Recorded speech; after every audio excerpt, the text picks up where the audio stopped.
문제는 뭐냐면 목표만 세운다고 해서 변화가 일어나는 것은 아닙니다. 목표는 방향은 제시할 수 있지만 실행은 만들어내기 좀 어렵기 때문이에요. 그래서 결국 중요한 건 많은 기업들이 SEO에 도전은 많이 하지만 대부분 실패하는 이유가 있습니다. 그 이유는요. 첫 번째로 기술적인 부분이 부족해서 아닙니다. 키워드 리서치가 부족해서 그것도 아니에요. 백링크 전략이 부족해서 그것도 아닙니다. 제가 실제로 컨설팅한 기업들 중에서는 대부분 이 이유 때문에 실패했는데요. 그 이유는 단 하나, 꾸준함이 없었기 때문인데요. SEO에서 가장 위험하지만 가장 흔히 하는 생각들이 있어요. 예를 들면 이런 거예요. 언제든 마음만 먹으면 콘텐츠는 우리는 만들어낼 수 있으니까.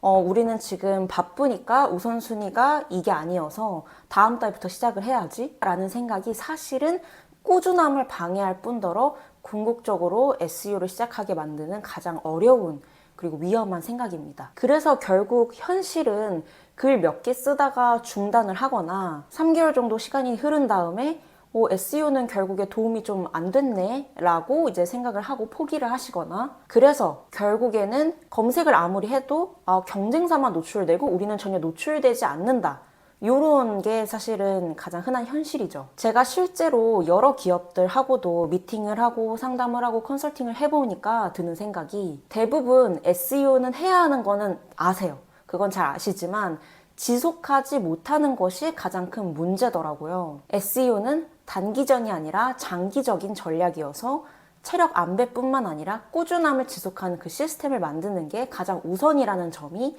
정말 중요합니다. 보통 SEO를 하겠다고 하는 기업들은 이런 식으로 목표를 많이 세워요. 우리는 1년 안에 오가닉 트래픽을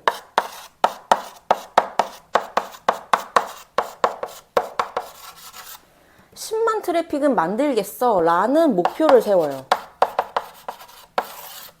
근데 문제는 뭐냐면 목표만 세운다고 해서 변화가 일어나는 것은 아닙니다. 목표는 방향은 제시할 수 있지만 실행은 만들어내기 좀 어렵기 때문이에요. 그래서 결국 중요한 건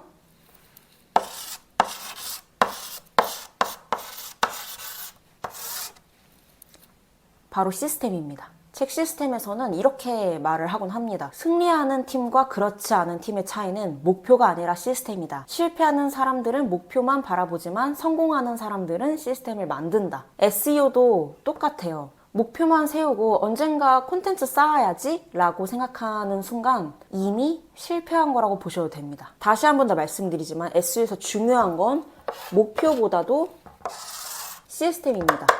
그래서 오늘은 시스템을 제대로 쌓을 수 있는 3가지 방법에 대해서 한번 알려드릴게요. 시스템 첫 번째는 콘텐츠 캘린더입니다. SEO를 잘하는 기업들은 콘텐츠를 즉흥적으로 만들지 않습니다. 이번 주엔 뭐 쓰지? 이런 고민을 하면서 쓰지 않아요. 그렇게 고민하는 순간 결정 피로라는 것이 쌓이기 때문인데요. 그 결정 피로를 해결하는 것 자체가 바로 콘텐츠 캘린더 라는 기능입니다. 이 콘텐츠 캘린더는 말 그대로 콘텐츠에 대한 일정을 짜는 거예요. 일주일에 하루 2-3개의 콘텐츠 주제를 뭘 올릴지 미리 정합니다. 이렇게 되면 매번 무엇을 쓸까라고 고민하는 그 시간을 매우 아껴줄 수 있어요. 이렇게 됐을 때 한 달이면 12개가 쌓이겠죠. 이게 1년이 되면 144개로 확 늘어나게 됩니다. 처음에는 굉장히 미미한 것 같은데 뒤로 갈수록 엄청나게 큰 차이를 만들게 되는 거죠. 저는 주로 이제 노션이나 구글 캘린더 등을 활용해서 콘텐츠 캘린더를 미리 만들어 놓고 어떤 요일, 몇 월 며칠에 이런 주제에 대해서 글을 쓰겠다고 미리 계획을 하고 발행합니다.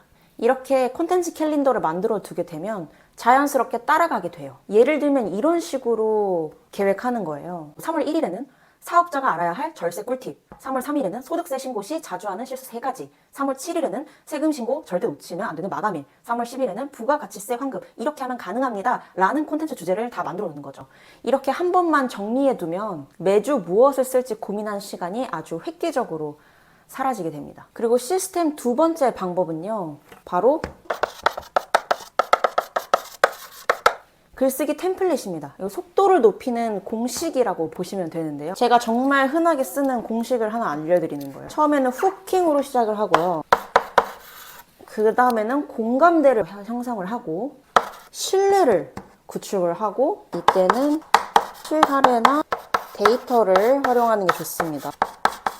그 다음 핵심 내용을 하게 되고 실행 가이드 이렇게 가게 되는 거예요. 그러면 제가 이걸 하나하나 풀어서 말씀을 한번 드려볼게요. 처음에 훅으로 시작을 한다면 세금 신고할 때 10곳 중 7곳은 세금 환급을 놓치기 매우 쉽습니다. 왜일까요? 라는 훅으로 시작을 하는 거예요. 그리고 두 번째 문장은 공감대 형성으로 바로 넘어가는 거죠. 세금 신고할 때마다 혹시 내가 더 받을 수 있는 세금이 있지는 않을까라고 생각을 한 번이라도 해보신 적 있으신가요? 그리고 신뢰 구축으로 넘어가는 거예요. 지난 10년간 150개 이상의 기업을 컨설팅하면서 평균 23% 이상의 절세 효과를 만들어냈습니다. 그리고 핵심 내용으로 넘어가는 거죠. 많은 기업들이 절세 혜택을 놓치는 이유는 단순합니다. 신청만 하면 받을 수 있다는 그 사실을 잘 모르기 때문인데요. 그리고 실행 가이드로 넘어가는 거예요. 첫 번째로는 절세 가능한 세액 공제 항목은 이러이러한 것들입니다. 요걸 한번 확인해 보세요. 그리고 두 번째로는 증빙 서류를 준비하시는 거예요. 위 항목 중 이러이러 항목에 해당된다면 증빙 서류인 요 서류를 한번 마련해 보세요. 그리고 세 번째로는 전문가 상담한 다음에 이런 것들이 너무 복잡할 수 있으니까 저희가 대신 최적화된 방향을 수립해 드리겠습니다. 쓰게 된다면 콘텐츠 하나 그냥 뚝딱 만들어지죠. 그리고 이런 콘텐츠들은 그냥 뚝딱 만들어진 걸 넘어서 저여도 세금 관련해서는 이 세무법인한테 한번 연락하고 싶은데 라는 형식의 블로그 글이 하나 만들어지게 됩니다. 이렇게 템플릿을 만들어 두면 굉장히 쉽고 빠르게 글을 작성할 수 있게 돼요. 그렇게 쉽게 빠르게 작성할 수 있다면 우리의 마음의 장벽이 또 낮아지기 때문에 SEO를 잘 하기 위한 콘텐츠를 쉽게 쌓아 나갈 수 있겠죠. 그리고 이 템플릿은 한 가지 예시일 뿐 각자만의 템플릿을 만드는 게 훨씬 더 중요합니다. 그리고 그 템플릿은 한 가지가 아니라 여러 가지일수록 더 좋아요. 시스템 3가 마지막으로 있어요. 이 방법은 바로 전문가를 대신 활용하는 방법입니다. 사실 SEO 콘텐츠를 매주 발행하는 게 엄청 쉬운 일은 아니에요. 그리고 시행착오라는 기간도 포함되어 있죠. 그래서 전문가를 고용하게 되면 이 시행착오를 줄일 수 있을 뿐더러